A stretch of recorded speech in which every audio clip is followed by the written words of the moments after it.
ఉపాధ్యాయులు మనకెన్నో కొత్త విషయాల్ని నేర్పించినవారు, మన చుట్టూ ఒక కొత్త ప్రపంచాన్ని నిర్మించినవారు, మూఢనమ్మకాలనే వాటిని అంతం చేసి మనలో ఉన్న జ్ఞానాన్ని పెంచినవారు. ఒక నల్ల పలక మీద తెల్ల అక్షరాలు రాసిన వాళ్ళు కాదు ఉపాధ్యాయులు అంటే. ఎంతోమంది వాళ్ళ రక్తం చింది ఎర్రటి అక్షరాలతో మన జీవితాల్ని రాశారు.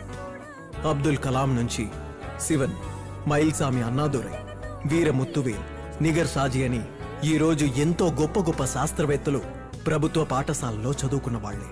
ఎంతో మంది గొప్ప నాయకులు, తెలివైన వారు, వ్యాపారవేత్తలు, ఇటువంటి ఎంతో గొప్ప వాళ్ళని సృష్టించింది అధ్యాపకులే. కానీ వాళ్ల కోసం ఎప్పుడూ జీవితాన్ని గడపలేదు.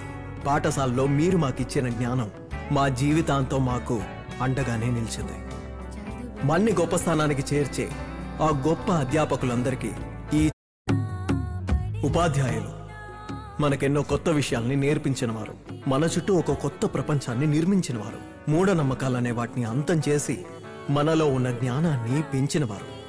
ఒక నల్ల పలక మీద తెల్ల అక్షరాలు రాసిన వాళ్ళు కాదు ఉపాధ్యాయులు అంటే. ఎంతోమంది వాళ్ళ రక్తం చింది ఎర్రటి అక్షరాలతో మన జీవితాల్ని రాశారు. అబ్దుల్ కలాం నుంచి శివన్, మైల్సామి అన్నాదురై, వీరముత్తువేల్, నిగర్ సాజీ అని ఈరోజు ఎంతో గొప్ప గొప్ప శాస్త్రవేత్తలు ప్రభుత్వ పాఠశాలలో చదువుకున్న వాళ్లే. ఎంతో మంది గొప్ప నాయకులు, తెలివైన వారు, వ్యాపారవేత్తలు, ఇటువంటి ఎంతో గొప్ప వాళ్ళని సృష్టించింది అధ్యాపకులే. కానీ వాళ్ల కోసం ఎప్పుడూ జీవితాన్ని గడపలేదు. పాఠశాలలో మీరు మాకిచ్చిన జ్ఞానం మా జీవితాంతం మాకు అండగానే నిలిచింది.